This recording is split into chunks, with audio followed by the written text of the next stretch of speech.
All right, hello everyone, and welcome to our faculty information night for the Schulich School of Engineering.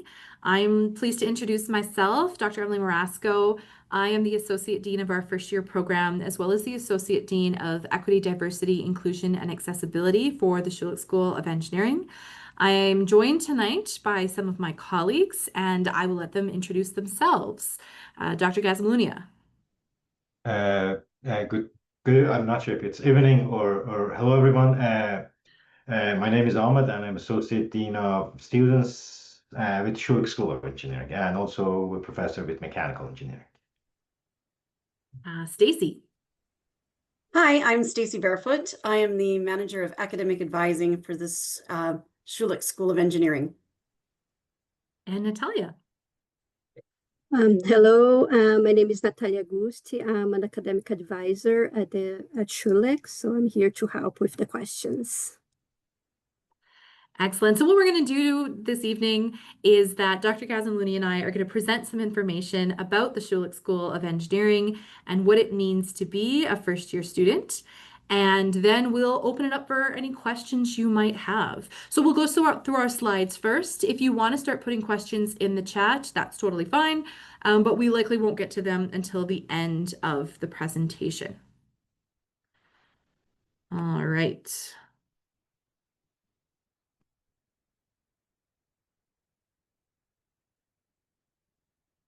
As we get started, I'd like to acknowledge that the University of Calgary is located in the heart of southern Alberta, and we both acknowledge and pay tribute to the traditional territories of the people of the Treaty 7 region, including the Blackfoot Confederacy, the Siksika, Piikani, and Kainai First Nations, the Tsuut'ina First Nation, and the Stoney Nakoda, including the Chiniki, Bearspaw, and Goodstoney First Nations. The city of Calgary is also home to Métis Nation within Alberta, Nose Hill Métis District 5, and Elbow Métis District 6. All right, now I know you're muted, but I would love for you to throw some ideas in the chat and tell me, what does an engineer do? How do we define engineering and what do engineers do? Any ideas? Throw it in the chat. I think I could see the chat. Let me check. We're in the Q&A. Oh, maximize processes. And excellent. So it might be in the question box where you have to type. That's okay. Any other ideas about what an engineer does? Don't be shy. Develop technologies. Good. Solve problems. I'm seeing lots of good answers now. Problem solving.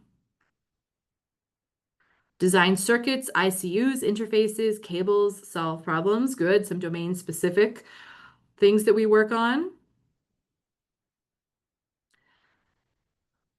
New innovations, using a mix of hardware and software to create innovative goods, systems making, design blueprints, create structures, lots of experiments, deductive reasoning, develop technologies to solve real-world problems. Excellent. Okay, so lots of good answers here. I'm just going to clear all these from my chat. So engineers are problem solvers. That's a common theme I saw a lot of you saying. Engineers are creative and innovative. Essentially, what we do is we serve society by developing solutions to grand challenges, to innovate and serve society through these various solutions, technologies, processes, systems, etc., that we come up with. One of the examples I like to use is that if you were looking at how we were going to run power to a building and where we were going to place the lights and how we can maximize the efficiency, the backup systems. If it's a hospital, what happens if we lose power? How can we make sure that we have the right lighting for the right situations? An engineer might work on answering all of those questions, but an engineer is not the one who actually goes in and puts the lights in the building. They might come and take a look at how their design has been brought to reality, but they're not the ones actually putting in the lights and doing the wiring. Okay, now as engineers, we do some hands-on skills, and we'll talk more about that in a second. So we are looking at prototyping, iteration. How do we practice and take our math and science to reality by creating different concepts. So I'd like to define engineering as a person who uses science, mathematics, and technology to practical use for the common good. And this is a huge theme in engineering. In Canada, engineering is a regulated profession, meaning that you have to be a professional engineer. You go through a registration process. We are an accredited engineering institution. So that means upon completion of your 4-year degree, you can register as an engineer in training with our provincial association, APEGA. And then you work for 4 years under a professional engineer. You write a national ethics exam, and then you can apply for licensure as a professional engineer. And part of that is an obligation that we take to innovate in responsible and safe ways. And one of my favorite quotes is from one of the past presidents of the National Academy of Engineering, where he said that designing a solution that elegantly solves the problem and satisfies the constraints is one of the most creative activities I know. Engineers have to be very innovative because we are working within the confines of the laws of physics, within financial constraints, time constraints, staffing constraints, and all of those different resource constraints, but we still have to be innovative and test the boundaries of what we know. And some of the interdisciplinary trends we're currently seeing in engineering practice and industry, there are things such as artificial intelligence, working on clean energy, robotic technologies, sustainable systems, quantum computing, bioinformatics, nanomaterials, even water access and conservation. Clean water access is one of the global grand challenges that has been identified by the Sustainable Development Goals, the National Academy of Engineering in the States, the Canadian Engineering Deans of Canada. It is a common global grand challenge. And this is just a few ideas of where we see a lot of those grand challenges and big problems that future engineers are working on. In these pictures, these are all real pictures from the Schulich School of Engineering of how our faculty, staff, and students are working to better society in some of these areas and beyond. A little snapshot of the University of Calgary and the Schulich School of Engineering. The University of Calgary is home to more than 37,000 students. We have 29,000 undergraduate students and 7,900 graduate students, 14 faculties across at least 5 different campuses. Some of those campuses shift around, but we have a few global campuses. We have a 95% undergraduate retention rate with an employment rate of over 96% of our graduates finding employment, and almost 82% of those grads are working in fields related to their discipline. Now, that's all of the University of Calgary. At Schulich, we sit at around 4,400 undergraduate students, and over 30% of those identify as women or non-binary. And we have a greater than 90% retention rate from first year to second year. So those of you who have parents in the audience or mentors who maybe went through engineering, there used to be a myth where you would say, look left, look right, half of you will be gone at the end of the first semester. That is not what we tell students. We tell students to look left, look right. This is your support system. So we really try to build those support structures in to help you make it to second year and beyond. We have around 1,700 graduate students. Again, over 31% of them identify as women and non-binary, and over 220 faculty members working to deliver our programs. This is a collection of pictures that Dr. Gazamlunia actually put together to showcase some of the experiences that you might encounter at Schulich. So right from the beginning, that first one in the top left-hand corner is our orientation. Our students convocate, you can see that in the bottom right-hand corner. When you graduate, our color for our gowns is orange. And you actually start with the orange at your orientation. So you can see that continuity all the way through your degree. The middle top photo is one of our capstone design fair photos. So we actually invite the public to come and see what our students are doing. We want students in lower years to see what upper year students are engaged with. How are we designing and solving real world problems that are sponsored by industry members? The right top is a photo from Schulich Soundstage, one of our many clubs and teams. They are our engineering music society, and they run open mic nights. So whether you're a musician or you just want to listen, this is an example of our social community coming together and participating.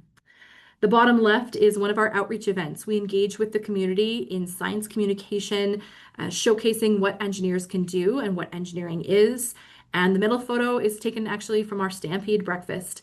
Calgary is home to the greatest outdoor show on earth, the Calgary Stampede. And every year we get together, and it's one of our many celebrations and events to build that sense of community.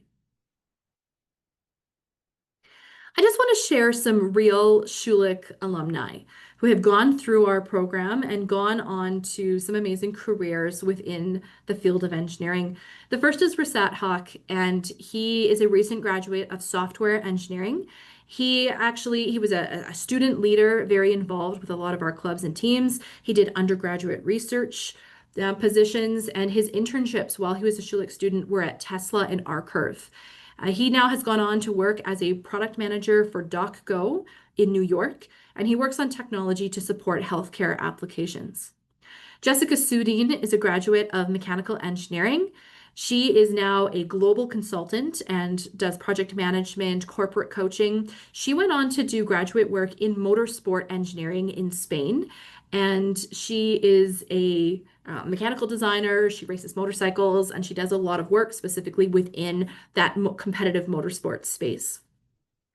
Kim Gould, another example of a student leader involved with our Civil Engineering Student Society, Engineers Without Borders. She did her internship at Halsall Associates and has gone on to become a project manager with WSP in the realm of construction consulting, working on LRT projects within our city, so transportation and infrastructure. And last but not least, Greg Pink in electrical engineering.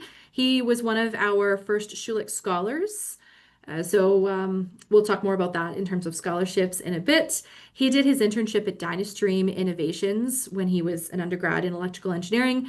He now has gone on to become a partner at S&P Engineering, working within electrical construction consulting. So these are actual graduates, varying a range of years of graduation and how they've gone on to use their engineering degrees. Now, engineering, though, can be a stepping stone to so many different things. We have graduates who have gone on to medical school to work on space technologies, robotics, transitioned into leadership and consulting roles, lots of different ways to use their engineering degrees. What's unique about us is we actually have some diverse entrance pathways into our program. We know that high school physics and calculus could represent barriers, especially to students who belong to underrepresented groups. So we're the only university in Canada that has the bioengineering pathway. This is when we'll consider your admission requirements based on high school biology instead of physics 30. If you're admitted through this pathway, and you can learn more about that admissions process through our central admissions team, you will be required to take a non-credit 4-week boot camp where we explain all the key physics concepts you'll need to be successful in first-year engineering through a biology lens. It doesn't mean you have to go into biomedical engineering or do anything related to bioengineering. You still go into our Common Core program and can choose whatever engineering discipline you're interested in. We have an Indigenous Pathways program for our Indigenous students. That includes some extra supports around bridging content and some specific Indigenous ways of knowing, being, and doing. We have the alternate math pathway. So if you don't have calculus, you can be admitted still. And in your first year, you'll take different calculus courses than those who have calculus. And by the end of your first year, you'll be all caught up and you'll be back onto the regular calculus stream with everyone else by the time you start second year. And we also have an equitable inclusive admissions process. This just underwent a revamp on our website, and now it has a different name. I want to say student access process. Essentially, this is a process for students who faced hardship or barriers that may have impacted their academics. So, for example, a student who maybe got 82% and was fighting cancer in high school or something like that. So facing different hardships. And there's an additional admission process for those students. I can see I'm starting to get questions in the Q&A, and we will get to those after we run through our slides. All right, so I want to talk a little bit about what it means to be a first-year student. Schulich Studio is what we call our first-year Common Core program. Regardless of what discipline you'd like to study, all of our students go into the Common Core program. We have a very cohort-based system, so you stay with the same 100 students for all of your classes to build that sense of community. You will often be doing hands-on, whether it's on paper pencil exercises or physical lab, you'll be building things. So all of that hands-on experiences, those are what you'll see in our studio sessions. We are a full-time in-person program. But we use a blended learning approach. So that means that on Monday and Tuesday, you have your in-person lectures, and then you'll also have some supplementary video content where you can study the concepts, advanced concepts, go at a different pace, that sort of thing. And then Wednesday, Thursday, Friday are your in-person studio sessions. Those are our longer experiential learning, hands-on sessions where you get to build your lab skills, your coding skills, things like that. We also have embedded certificates for leadership and entrepreneurship. And those are part of our seminar that we run for all first year students on professional skills and preparing you for engineering practice. So just like I talked about the professional requirements at the start of the presentation, we go through some of the various skills that you need to demonstrate competency to be registered as an engineer. This is an example of what your course schedule would look like. So all of our first years take the same common courses that give you an introduction across all of our engineering disciplines. So a little bit of programming, and if you've never programmed anything before, don't worry, you don't need to know that. We'll start from the beginning of coding. Fundamentals of engineering materials, a little bit material science, an introduction to circuits, linear algebra, and calculus. And then in the winter, we do an introduction to engineering design, engineering statics, fundamentals of fluids, second level of calculus, and electricity and magnetism. So this, like I mentioned, is an overview of what it looks like to be a first-year student. So the majority of your in-person lecture time is focused Monday and Tuesday, your in-person experiential learning on that Wednesday, Thursday, Friday. But if it looks like you have breaks in your schedule, you don't. That is actually the time that we hold for going through the videos, doing reflection, review, practice, accessing all of the additional supports we have for students. And we tell students that we do expect 8 to 10 hours of work per class. So a typical load is 5 courses. So you could be putting in 40 to 50 hours per week in your studies. So if students have additional demands on their time, such as varsity athletics or caregiving responsibilities or jobs, we recommend having a conversation with an academic advisor on what the implications might be for your workload. Okay, and with that, I'm going to turn it over to Dr. Gazamlunia to talk about what happens beyond first year. Okay. Emily, can you hear me? Yep, you're all good. Okay, thanks, Dr. Roscoe. So the question here is that our first year is a common core, as Dr. Roscoe said, and then it comes to majors. So what do I do after first year? And I wanted to talk about our major. So once you put your major in around February, you get a few options to say I want to go to this major, and I just want to emphasize that placement is guaranteed in our school. It means if you pass all first year courses with a GPA above 2, you're guaranteed that you go into the program of your choice. And here is a variety of the majors that we offer. So going from biomedical all the way to sustainable systems, our school offers lots of majors that you can choose. 2 of the new ones are sustainability and engineering physics that we developed a few years ago. Oil and gas is back right now to our school, and all those traditional fields, civil, electrical, geomatics, software, are available. So also we have a dual degree between us and the Haskell School of Business that students, once they get into dual degrees, they get a degree in engineering and a degree in business. And that's not the only thing that we offer. So with majors comes minors. So you might want to be a mechanical engineer, and giving example of mechanical because I'm from that department. And then you might want to be a specialized in aerospace. So that is also an availability. So we offer minors, and minors go with a lot of programs. For example, once we look at mechatronics minor, you could be an electrical engineer and you could be a mechatronics minor. You could be a mechanical engineer and you could be a mechatronics minor. So minors are quite competitive, and how we place the students in minors depends on the GPA. So it's not guaranteed, but as long as you've got a good GPA, you've got a high chance to also be positioned in one of these minors. Again, a major comes with several options for minors.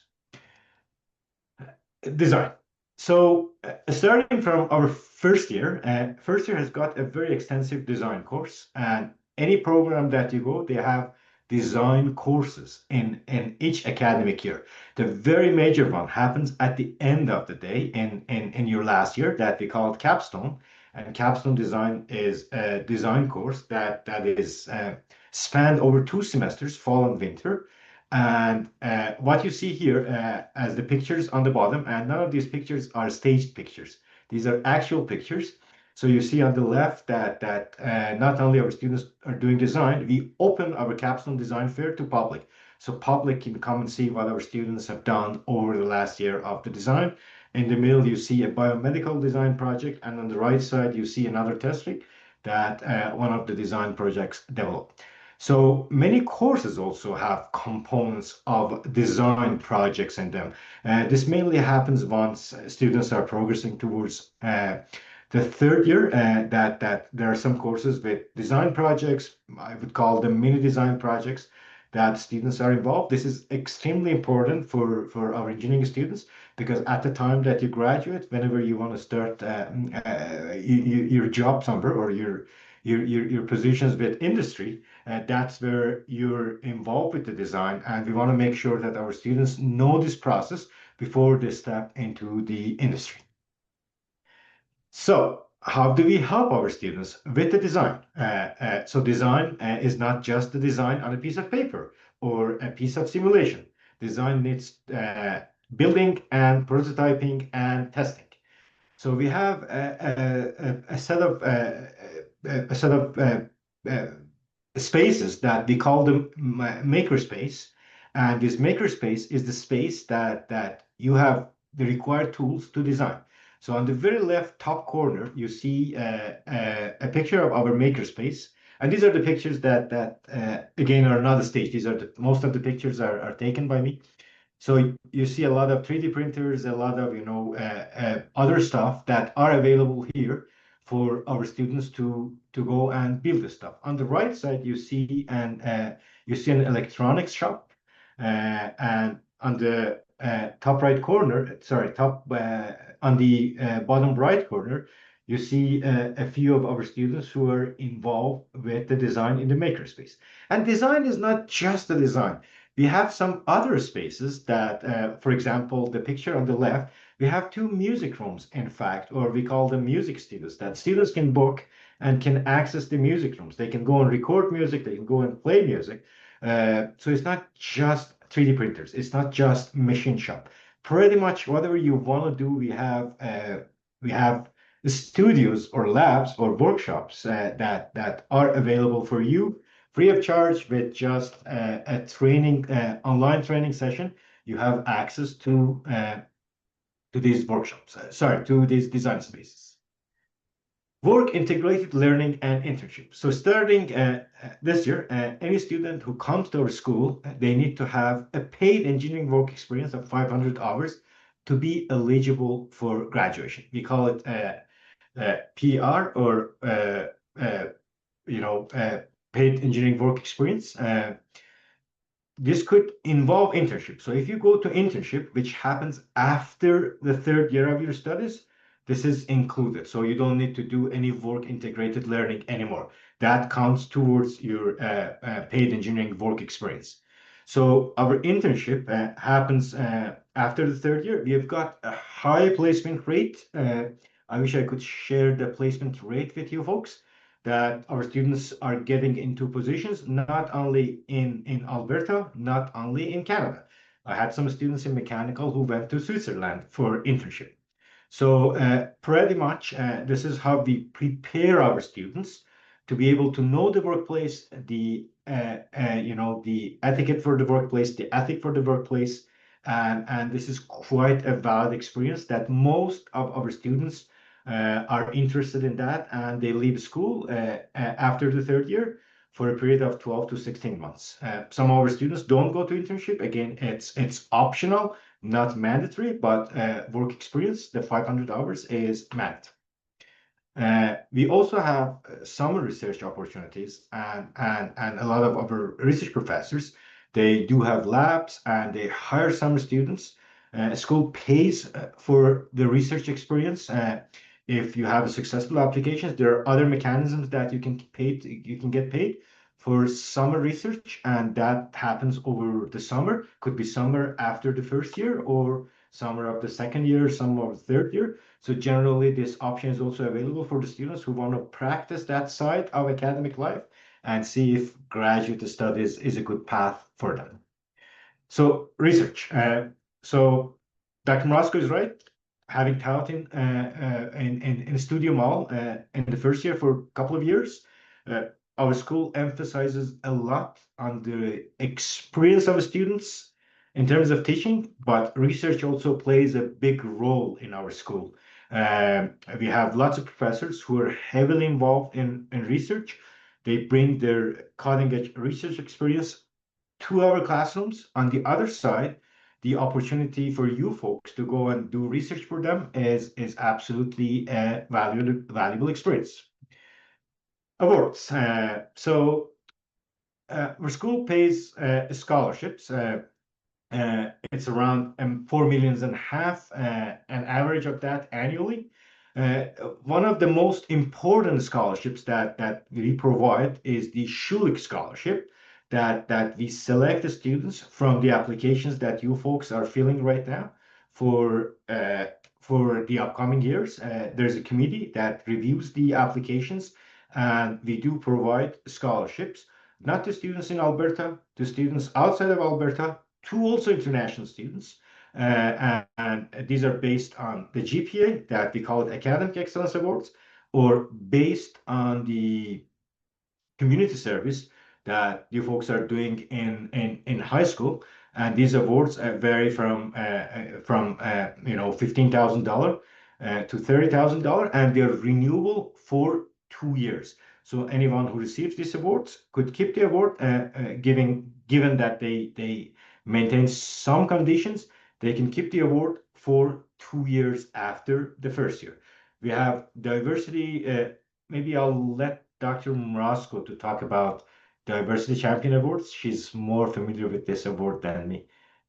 I'm Sure. not So sure. this is an award for any student who is passionate about advancing diversity and equity among engineering. We just talked about the grand challenges, and to innovate in those grand challenges, we need diverse ways of thinking. So it's open to all students who have an interest in championing or advocating specific areas of diversity. It could be anywhere from women in engineering to getting more musicians and athletes into engineering.